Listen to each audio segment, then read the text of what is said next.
Welcome to the Money Over 50 podcast, brought to you by Dallas Davison and Michael Hogue from Money Over 50 Financial Advisors. This information is general in nature and does not take into account your objectives, financial situation, or needs. Therefore, you should consider whether the information is appropriate for you and your personal circumstances. If you require personal advice, please contact Money Over 50 Financial Advisors. Here are your hosts, Dallas Davison and Michael Hogue. Welcome to Money Over 50 with Dallas and Michael. You can't get money if you secretly despise it. Thanks, Michael. This is one of those titles that I spent a fair bit of time thinking about how to actually articulate the point I want to make here. And I think I've got this title completely wrong. And so Ali's probably going to come along in post-production and change it and say, that's terrible. That doesn't explain at all what you're talking about here.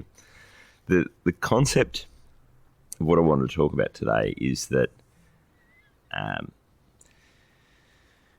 money is one of these things that comes with a lot of emotional baggage for a lot of people, and everyone has a different perception, not just of how best to get money and not just of how best to earn or how much they should save. Any of this is not just the tactical stuff, but just the emotional side of what does it actually mean to have money, to have wealth, to have built up some retirement savings, to have,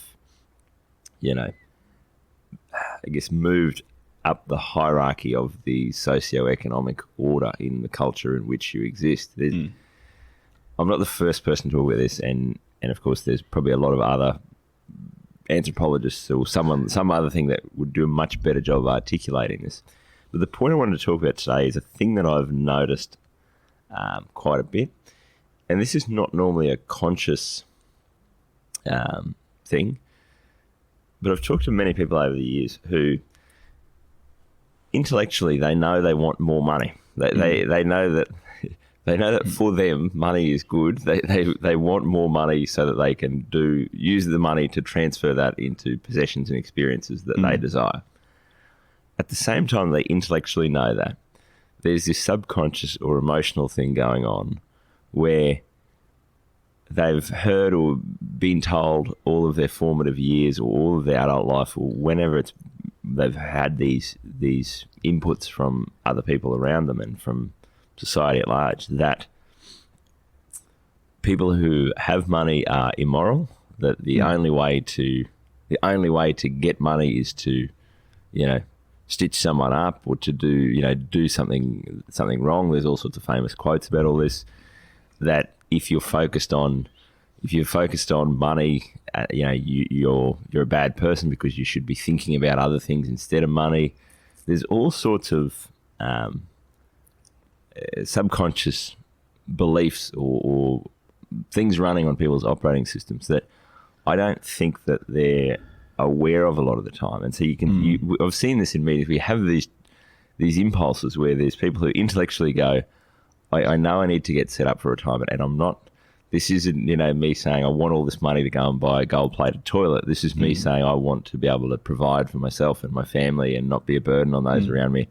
All very admirable things that they're looking to achieve, but there's this little devil in their shoulder saying, you shouldn't be so money hungry. Stop thinking about money all the time.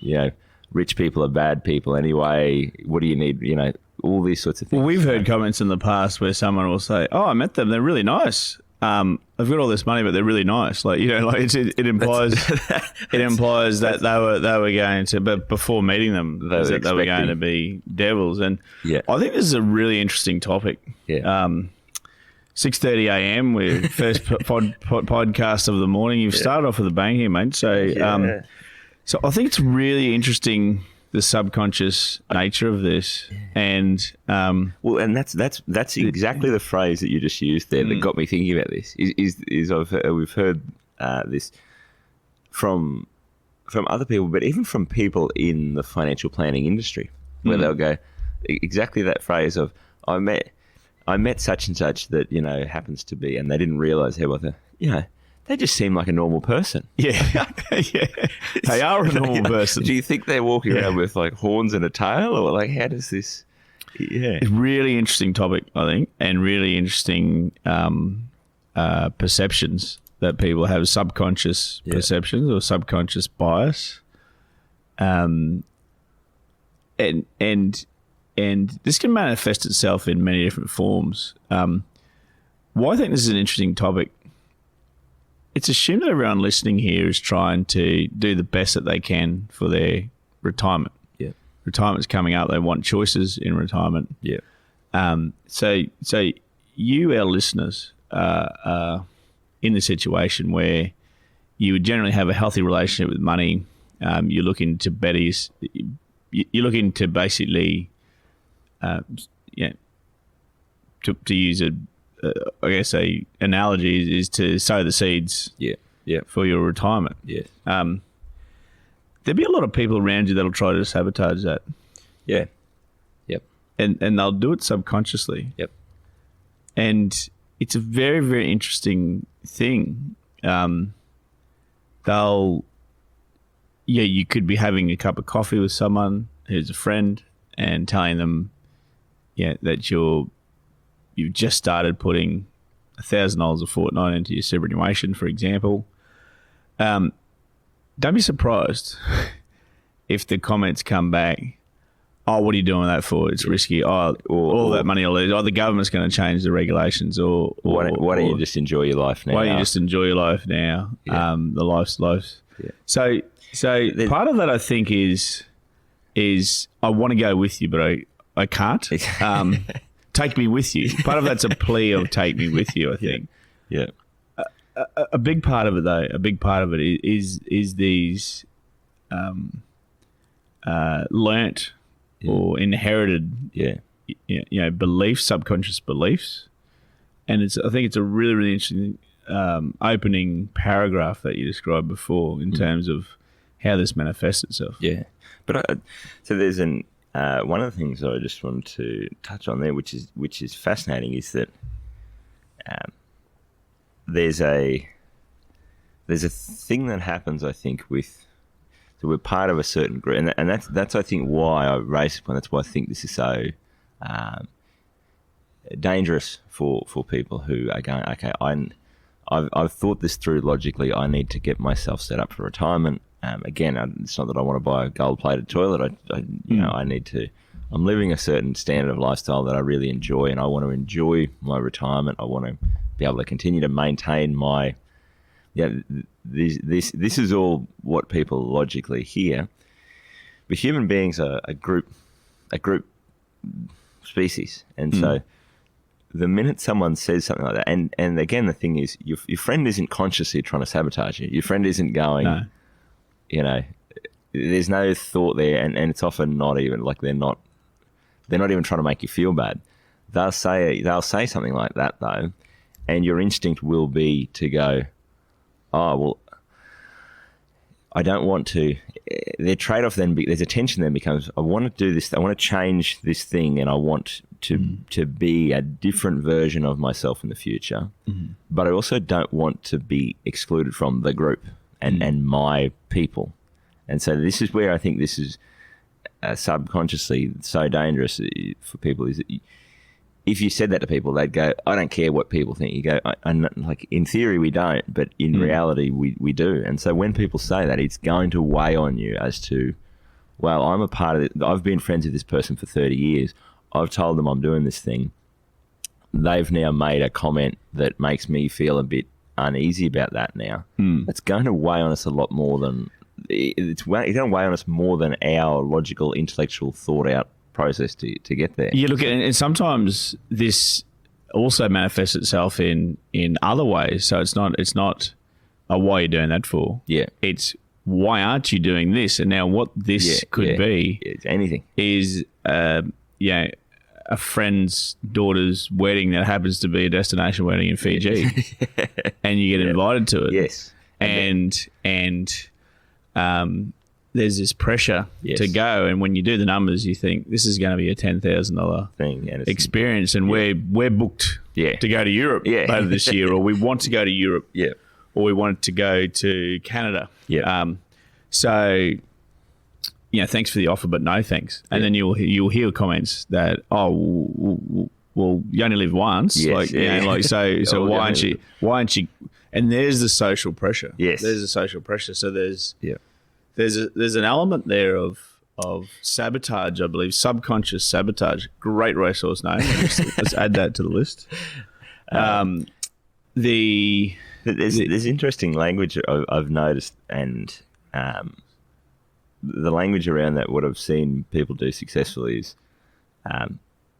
it's easy to get caught in that loop by it. So people's response when someone says, "Hey, do you want to go to Fiji for my 60th birthday next year?" and you go, like, the answer to those things is often, well, sure, if I had unlimited money, I'll go to Fiji for the destination wedding or whatever it is, or I'll fly to Brisbane for the dinner with our old school friend. You know what I mean? Or there's all these random little things that pop up where you go, if your time and your money were an unlimited resource, then yes, 100% you would do that. But the minute that you don't want to do that, it is, and this is, I guess, the point. You are saying to people, look, there are things that are really valuable and important to me. They are on the pecking order of my needs and what I need to focus my attention and my resources on. They're slightly higher than, my cousin's daughter's wedding in Fiji. And so, and intellectually, again, when people think through that, they'll probably go, yes, my retirement is probably more important to me than my second cousin's daughter's wedding, and I haven't seen her for 5 years, and she won't even know that I'm not there. She doesn't care. I can tell you, she wants to high-fiving her fiance when you send back. She'll be going, Auntie such and such that I haven't seen her for 5 years. I don't even want to invite her. Mum wanted to invite her. Now we can bring 2 more of her friends over or something like that. The other thing, sorry, I got sidetracked then. The language around that is our instinctive response to make that pain go away. What we always want to say is, "Oh, sorry, I just can't afford it." And that's a dangerous thing because it's actually not true. And you're sort of teaching yourself to go, you're still teaching yourself to operate from a scarcity mindset of, well, I just can't afford to do that. That's for rich people. Even in this case where we're saying, well, I can't afford that because I want to go to Europe instead. But it is interesting how quickly and the reason why I bring that up is because you'll notice that if you say to someone, "Oh, sorry, I can't afford it," they'll normally drop it and go, "Oh, okay, fair enough." And it makes them sort of feel a bit better to go, "Oh, well, okay, they're not above me, or they're not off doing their own thing. They can't afford it. Poor such and such, they can't afford it." Whereas if you were to actually be honest about it and say, "Well, look, I can't afford it. It's just that it's not a priority. There are a lot of other things I'm focusing on trying to build up my retirement savings." People would hear that and go, well, that makes me uneasy because 2 things. Number one, you're putting something else above me, but also the second thing, and this is where I think it really comes from, is maybe I should be doing that as well, and I don't want to have to think about that, and I just want to be able to go to Fiji guilt-free. I think there's a big element of that. Yeah. I think there's a big element of that. It's I want to go with you, but I don't know if I'm prepared to not go with you to Fiji. Go with you to your retirement plan. Yeah. So it's an interesting one, listeners. Pay attention. Yeah, pay attention to those around you when you are communicating that you've just started a contribution plan to your superannuation of $1,000 a fortnight or whatever that figure is. Pay attention when you start to announce these things, and it'd be interesting. It'd be an interesting little experience of seeing what the comments are and what people are coming back to you with. It's a bit like the example I was just thinking of. Everyone's had this experience where everyone goes, "Oh, my friend such and such," and then when you actually think about how your friend interacts with you, they're not really that nice about things. So, like, a lot of people have probably had the experience of either trying to get fit or get healthy or stop drinking, for example. And that's one of the things I've noticed is your real friends when you say, "You know what, I can't come out on the drink with you. I'm really trying to get healthy, or I'm training for a marathon, or hey, I can't come to that thing with you because I'm on a really strict diet. I'm trying to sort my diet out." Often you're really good friends with the people that really care about you will go, "That's fantastic. Like, good on you for doing that. Like, you've obviously made a decision that that's what's important to you right now, and I want to be supportive of that." but that's not often how that conversation goes. You go, I can't come for a drink with you. Sorry, I'm actually having I'm doing dry July or whatever. No, just have one. Just why? What do you need? And again, it's that thing of, even though what you're saying is, I want to get fit, or I'm getting off the drink, or I'm going to eat healthy, whatever. What people hear is an attack on them, which is, well, if I drink as much as you and you're stopping drinking, maybe that means that I should be thinking about that, and I don't want to think about that. So it makes it easier for me if I can just convince you to have a drink with me, and then I'm okay, because then we're all the same. We're in this together, and I don't have to have that uncomfortable thought process. So that's probably the example. If you think about your group of friends, where you may not have got talking to them about money in the past, but you've probably got talking to them about, your health, or those sorts of things. And your good supportive friends will always want what's best for you. And I guess further to that, it's the point with all these sorts of things is they're subconscious. So your friend who says, you only live once, they're not trying to hurt you. They're not sitting there going, I'm going to derail this person's retirement plans. They're just operating out of their own subconscious system of belief around money and what you should focus on. So. And if someone says YOLO, they're probably a millennial, and it stands for you only live once. And you should immediately, I said before about be empathetic with these. No, cross that person out of your life. If someone says YOLO, cross them out of your life. It could be your adult child that says YOLO to you if you're. No, the couple of points that I just wanted to also make. I got thinking about here. This is one of those conversations that often I have a sort of an idea, and then it's not until I'm starting to bounce this around with yourself, Michael, that I know what I actually want to get across here. There's a separate thing here, which is there's the opposite of it, which is also true, which is that there are also people whose subconscious belief is that richer people or more wealthy people operate on this higher plane of existence, and that they're beyond, and that is an unalloyed good that we should all be striving for. And so, we've had this conversation before. The same thing applies with, I think people in the financial planning industry have a focus on high net worth individuals, and we need to work with high net worth individuals, and it's this thing of, and it becomes this almost fawning thing of, these high net worth individuals, they are, and for a financial planner, it's often just because it's easier to charge a bigger fee on a bigger balance, and you can more justify a higher fee. But it becomes this thing of rich people are somehow better than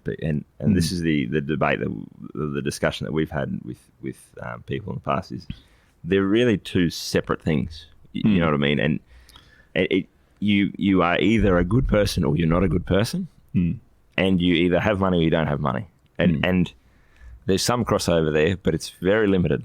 And everyone knows intellectually that if you think about this, goes, I know that I've met really nice rich people and not so nice rich people, and I've met really nice poor people and not so nice poor people, and so intellectually people know that. But that's where I think this is interesting. It's all this subconscious bias over time. If you've got two people who begin their life and their parents tell them completely opposite things, and one kid, their parents say, that person who's in the big house down the end of the street, he's a genius. He must be so smart. He must be so much better than us. You should just do anything in life to be like him. And then all their adult life is spent hanging around other people who think like that. It's no coincidence there that they are going to think about the pursuit of money to the exclusion of all other things. Now, in reality, what they should probably look at is that person's life and go, yes, that person maybe is more financially successful, but do they have the relationship with their family and their friends that I want? And are they actually a nice person? Are they making the world a better place to be in? That's really the lens to view that through. And the opposite applies, where if you've got the family next door who the parents are always saying that guy down the end of the street with the big house, he's bad, he's got all this money. And I won't swear on the podcast, but you'll hear he must be about. He's obviously done something wrong. He's got this business and he doesn't pay people enough, and he's got he's done something unethical to get this money, to get this big house, and he's rubbing this big house in our nose. And meanwhile, the guy in the big house is just living his life the same as anyone else, arguing with his kids, trying to keep his partner happy. Everyone, he's just living his life, completely oblivious to whether he has money or doesn't have money. But there's all these subconscious things going on, and other people looking at that, and that's, I guess, the thing I think of is, well, the takeaways that I'd say from this podcast is to, number one, be aware of your own subconscious and think back throughout your life, and what is the conditioning that has occurred to you by the people around you. How have people always talked about people with or without money, and what are those things that have probably been imprinted in your subconscious? And then secondly, be aware of the people around you, and how do they normally respond when you make changes in your life that are things that you think are going to be better for you, and that may be different to how they're choosing to live their life. Are they supportive of that? Are they understanding? Do they actually listen and think about why you're making those choices, or do they just react with a bit of a comment or a thing to sort of try and bring you back into their way of seeing the world? So be very aware of those things, because they are extremely powerful.